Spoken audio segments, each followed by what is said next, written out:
bonsoir, bienvenue dans cette principale édition de la soirée que nous ouvrons avec la mise en circulation du bus rapide transit. La cérémonie présidée par le chef de l'État est toujours en cours. Macky Sall, accompagné de la première dame et des membres de son gouvernement, était d'abord à Guédiawaye, où il a visité le dépôt du BRT. La cérémonie protocolaire a également eu lieu dans ce département de Dakar en présence des édiles et des partenaires du projet. Macky Sall s'est ensuite rendu à la place de la Nation où la cérémonie officielle doit se tenir. Nous y reviendrons bien sûr avec notre reporter sur place, Mam Seynabou Babou. Pendant ce temps, devant le jury du dimanche, Malène Amadou estime que les pays africains, avant de parler d'émergence, devraient d'abord s'assurer de l'équité sociale et territoriale, de la distribution équitable des ressources et d'un service administratif pour tous. Pour l'expert en politique publique, il faut surtout concrétiser les aspirations des uns et des autres, suivant ces précisions. Pour l'expert en politique publique, les politiques gouvernementales doivent absolument veiller à la prise en charge des personnes vulnérables. Aujourd'hui, une personne handicapée, vous ne pouvez pas définir des politiques publiques pour elle en vous focalisant sur le handicap. Il faut voir comment développer une approche transversale qui prendrait son handicap et le mettrait en lien avec l'accès aux services auxquels il a droit. Lorsque vous regardez des politiques que vous développez pour des personnes qui vivent dans des quartiers défavorisés, des quartiers non édificandis, vous ne pouvez pas ne pas tenir compte de la question de la sécurité. Vous ne pouvez pas ne pas tenir compte de la question de l'inflation. Vous ne pouvez pas ne pas tenir compte de la question du cadre géographique qui les place déjà dans cette situation de vulnérabilité. D'où la mission de l'ONG IBP, une organisation internationale évoluant dans l'accompagnement des gouvernements, une dizaine en Afrique. Un mouvement citoyen pour la mise en place de politiques publiques efficaces. Son directeur pour le Sénégal, Malène Amadou Niang, soutient qu'il faut aux citoyens des infrastructures de qualité. L'essentiel de la démarche repose sur l'hypothèse selon laquelle l'individu en société a droit à un capital humain de qualité. Et ce capital humain-là, pour qu'il se développe, c'est de la santé, c'est de l'assainissement, c'est de l'éducation, c'est de l'accès à des services sociaux de base, mais c'est également l'accès à un milieu de vie qui lui permet de conserver sa dignité. L'approche de l'ONG IBP, travailler avec les groupes vulnérables, selon son leader au Sénégal. Dans cette optique, la nature de leurs relations avec le gouvernement repose sur le respect mutuel, dit-il. Ce respect, il est guidé par un principe fondateur, c'est respecter les lois et règlements qui commandent nos interventions dans les pays, notamment au Sénégal. Nous sommes une organisation de savoir, une organisation de connaissances, une organisation d'information, de formation, d'appui technique, de soutien aux populations.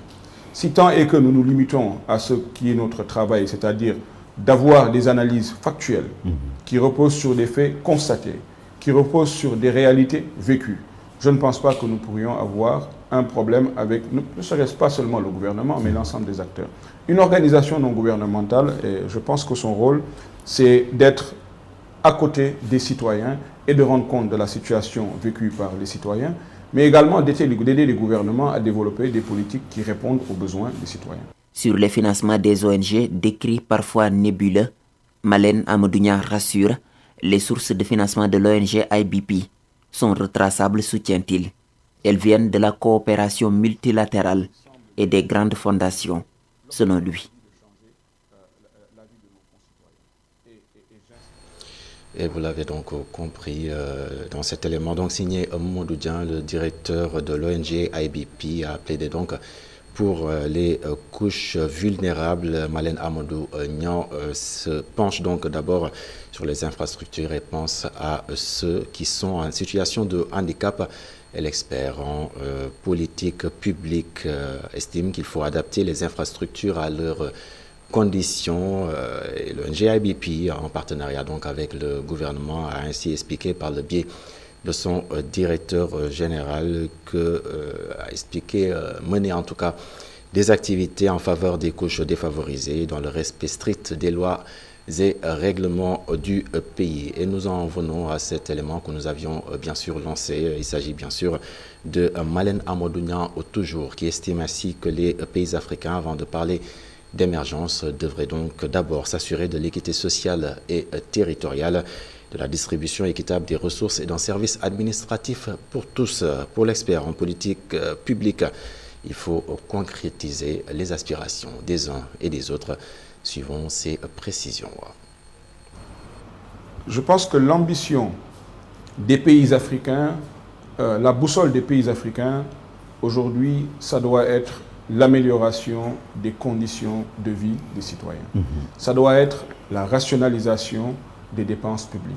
Mais ça doit surtout être l'égale répartition, l'équitable répartition et partage des ressources des pays, des opportunités dans les pays, des services publics dans les pays. Tout le débat qui se pose aujourd'hui, que ce soit au Sénégal ou dans d'autres pays, notamment le débat autour de la jeunesse, ce sont des discussions autour des conditions de vie des citoyens. Comment faire en sorte qu'un Africain puisse naître en Afrique, s'y scolariser, travailler, y gagner dignement sa vie, entretenir sa famille et y avoir une bonne retraite. Aujourd'hui, poser la question à un jeune Sénégalais de ce qu'il veut de son État, il le sait exactement. Demander à une femme qui vit à Djiddah Thiaroye Kao ce dont elle a besoin pour être épanouie, elle le sait. Demander à quelqu'un qui vit à Djimbe ce qu'il veut pour être épanoui, il le sait. Demander à quelqu'un qui est un pêcheur sur les côtes à Saint-Louis ce dont il a besoin pour être heureux, il a besoin d'avoir du poisson dans la mer, il le sait.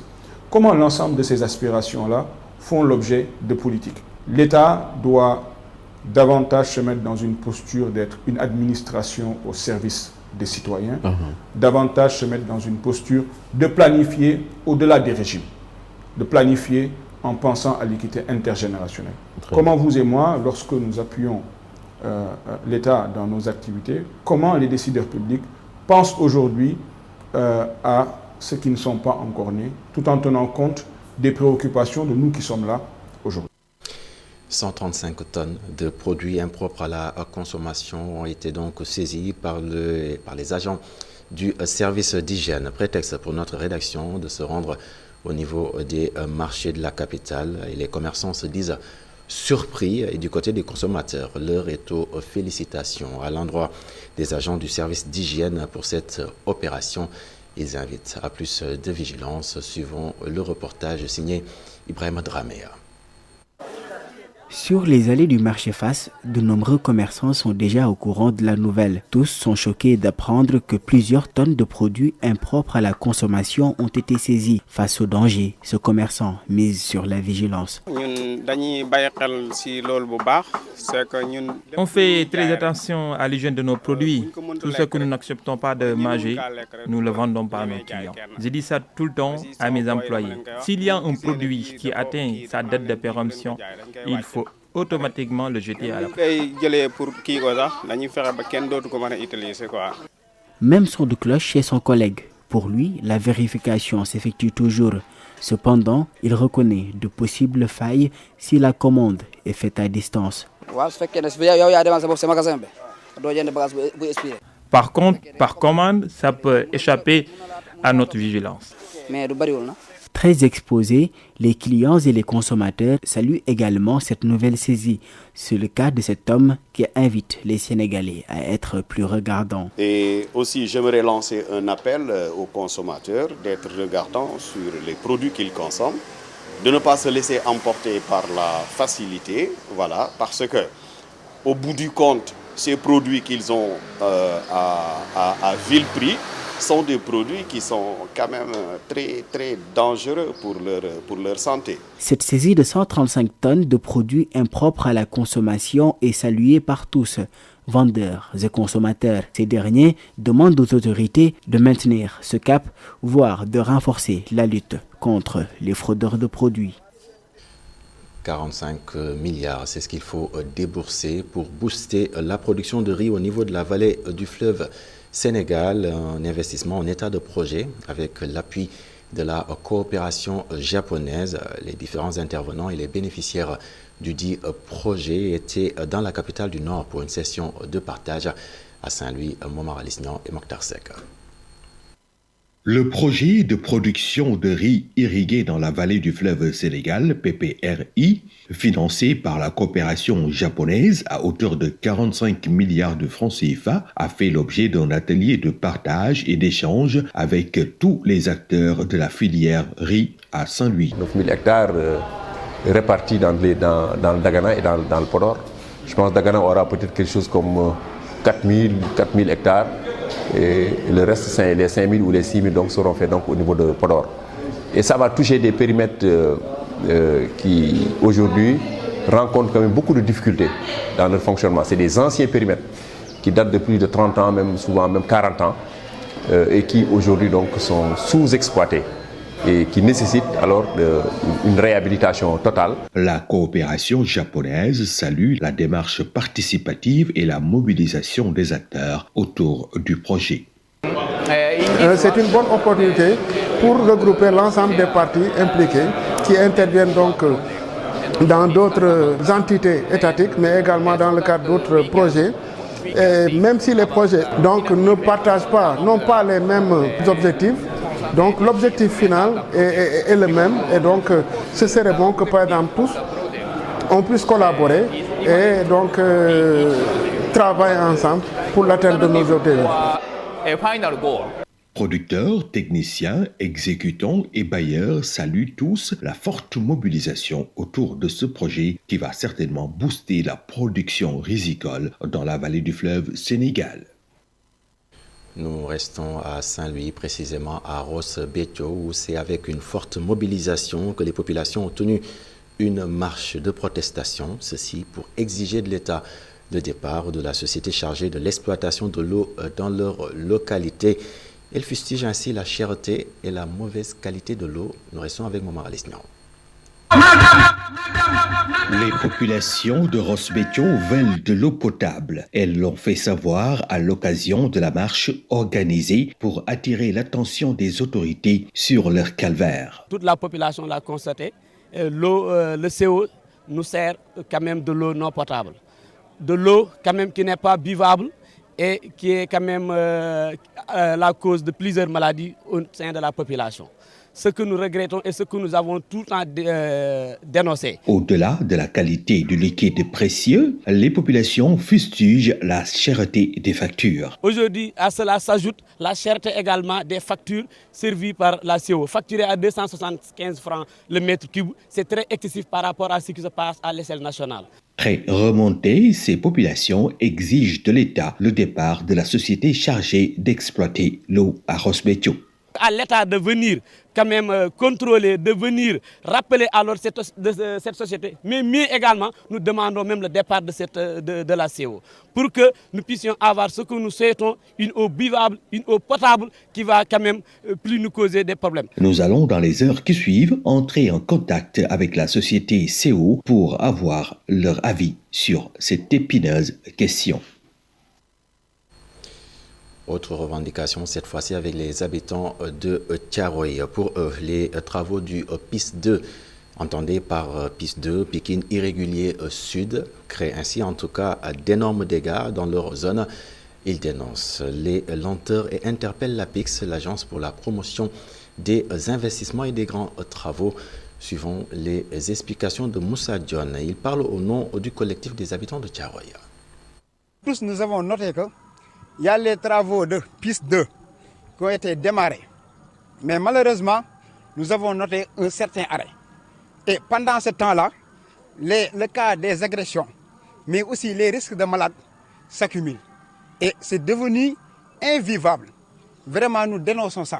Nous demandons à l'APIX de diligenter les travaux, mais aussi d'exécuter les travaux la manière la plus vite.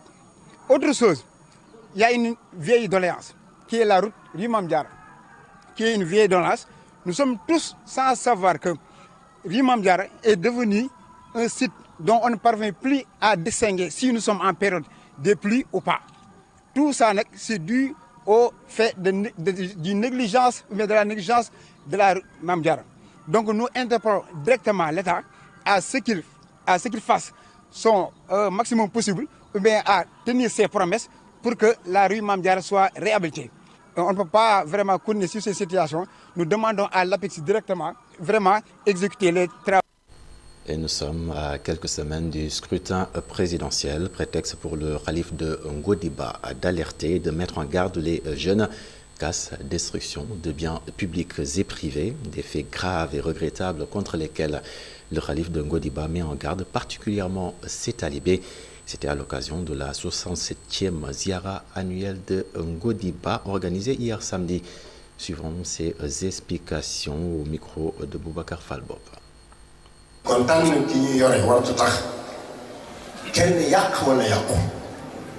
Aller voter et choisir un candidat n'est pas une raison pour détruire, surtout pour détruire des biens publics, qu'il s'agisse des voitures, des services. Ces voitures nous appartiennent, les routes nous appartiennent, le BRT, le TER, l'aéroport, l'autoroute à péage nous appartiennent. Je vous demande donc de ne pas détruire les biens publics, de ne pas verser dans la violence. Je m'adresse à tout le monde, mais particulièrement aux membres d'Arul Mohibin, à la coordination internationale. Je vous demande, le jour des élections, d'aller voter tranquillement et de faire votre choix librement en évitant la violence.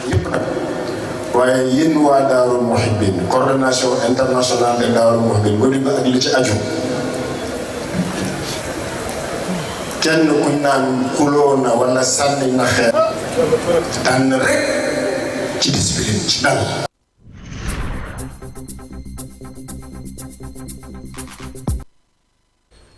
Sport à présent avec l'entrée en lice des Lions de la Teranga dans la Coupe d'Afrique des Nations. Il est prévu demain lundi. Le Sénégal fera face à la Gambie à 14h. Et face à la presse, Aliou Cissé a montré toute sa confiance et son optimisme. En ce début de compétition, le sélectionneur des Lions s'apprête à disputer 3 finales dans cette coupe et mise sur l'expérience de son équipe pour s'en sortir. Les détails de cette conférence de presse, c'est avec Cheikh Diop et Serine Salioudem. C'est avec sérénité que le Sénégal de Aliou Cissé veut aborder la CAN. Le sélectionneur des Lions, qui dispute sa 4e Coupe d'Afrique des Nations, est concentré sur le match face à la Gambie. Il mise sur la concentration de ses joueurs, mais aussi leur expérience pour bien commencer. Nous en sommes à notre 4e CAN, comme vous l'avez dit, et on a magasiné énormément d'expérience alors qu'on n'avait pas gagné. Gagnant, on sait qu'aussi on est attendu, mais comme je l'ai dit, il y a beaucoup de favoris dans cette CAN. Il n'y a pas que le Sénégal. Nous nous sommes focus surtout sur notre premier match aujourd'hui qui est demain contre la Gambie. C'est le match le plus important pour nous parce qu'on a à cœur vraiment de rentrer dans cette compétition de la meilleure façon. Pour le capitaine des Lions, chaque CAN a ses réalités. Mais Kalidou Koulibaly espère gagner ses 2e CAN d'affilée, ce qui commence par une victoire face aux voisins gambiens. On sait que ça ne va pas être la même que celle de 2022 parce que chaque Coupe d'Afrique a son histoire, chaque Coupe d'Afrique a ses matchs, chaque Coupe d'Afrique a ses équipes. Il y a 24 équipes qui vont vouloir être championnes d'Afrique. Nous, on en fait partie. On sait qu'en gagnant cette deuxième Coupe d'Afrique d'affilée, on rentrera dans l'histoire de la Coupe d'Afrique. Pour son premier match, le Sénégal joue à 14h. Ce qui peut impacter la performance des hommes de Aliou Cissé. Mais le sélectionneur pense que c'est un jour de s'adapter. En Afrique, tout le monde est au courant qu'à 14h d'Alger jusqu'à Cape Town, de Addis Abeba jusqu'à Dakar, en passant par le Congo, il fait très chaud en Afrique. Mais comme je le dis, je le répète toujours à nos joueurs qui viennent d'arriver, nous sommes en Afrique, c'est la CAN. Ce n'est pas la Champions League, ce n'est pas la Coupe d'Europe. C'est le continent africain. Il nous faudra nous adapter à cette situation-là. Un derby d'entrée entre Lions et Scorpions au stade Charles Konan-Banny ce lundi à 14h. Une rencontre qui s'annonce difficile mais importante pour toutes les deux équipes qui veulent bien débuter. Et pour ce match face à la Gambie, Youssouf Sabaly et Fodé Ballo-Touré sont déclarés forfaits à l'infirmerie. Tous les deux donc souffrent du mollet. Cela dit, Aliou Cissé se veut optimiste quant à leur retour. Suivons ces explications au micro de nos envoyés spéciaux. L'infirmerie, les garçons qui étaient sont petit à petit en train d'y sortir. Que ce soit Pape Matar Sarr, que ce soit Gana Gueye et Nampalys Mendy ont repris les entraînements depuis le 9 qu'on est arrivé là. En partant de Dakar, Ballo-Touré avait une petite pointe, une gêne derrière le mollet. En réalité, on a voulu vraiment le préserver, mais il a repris les entraînements. Nous pensons que nous pourrons le récupérer dès la semaine prochaine. Youssouf Sabaly, son genou va bien aussi. Je crois que dans le souci, les médecins ont voulu quand même le préserver parce qu'il a senti une douleur aussi, lui aussi, au mollet. Mais nous espérons vraiment pouvoir les récupérer d'ici la semaine prochaine. Donc, retenez juste que Gana est de retour, même s'il n'est pas à 100%, je peux compter sur lui. Nampalys Mendy a fait un gros travail. Aujourd'hui, il est prêt. Pour Matar Sarr, en réalité, c'était plus de peur que de mal, mais on a préféré quand même le garder tranquillement et l'amener petit à petit à intégrer le groupe. C'est ce qui a été fait. Et nous sommes optimistes pour Sabaly et Balou, Inch'Allah. De son côté, la presse gambienne s'attend à un vrai match de derby, même s'il concède au Sénégal son statut de favori. Ses confrères demeurent confiants. Modouba, qui en fait partie, pense que les Scorpions seront motivés à bloc pour ce duel face aux Lions, suivant ses explications au micro de Serine Saloudem et Cheikh Diop. foog naa ne match bu intéressant la diggante ñaari dëkk yi Sénégal ñëw ci match bi champion d'Afrique Gambie jógee ko ci li nga xam ne moo doon njëlbeeni participation am ci AFCON. Ce sera un très bon match entre deux bonnes équipes. Le Sénégal joue cette compétition dans la peau d'un champion en titre, alors que la Gambie, qui vient de jouer sa première CAN, termine en quart de finale. Je pense que les deux équipes vont se donner à fond. Mais du côté gambien, je pense qu'il y aura une motivation supplémentaire. À chaque fois que la Gambie joue le Sénégal, c'est la même chose. Tous les joueurs gambiens sont motivés pour jouer face au Sénégal. Et je pense que ce sera un très bon match, même si le Sénégal est favori. Oui, on a remarqué que la Gambie a connu quelques difficultés avec sa préparation. On a vu avec l'histoire des primes, mais également le vol. Mais je pense qu'il n'y a rien de nouveau. Même lors de la CAN passée au Cameroun, la préparation gambienne n'était pas bonne. Malgré tout, les Gambiens ont réussi à atteindre les quarts de finale. Je pense que ces difficultés poussent même les joueurs gambiens à se surpasser. La motivation sera de mise face au Sénégal. Jouer contre le Sénégal, ben joueur gambien soxlut motivation. Faut naa ne loolu rek doy na motivation pour suñu joueur yi ne Sénégal la ñuy jouer. Un match très attendu donc demain à partir de 14h pour l'entrée en lice des Lions de la Teranga. C'est ce qui met fin à ce rendez-vous avec l'information. Très heureux de vous l'avoir présenté. Excellente suite des programmes et excellente soirée sur la télévision d'ici et d'ailleurs. Prenez bien soin de vous.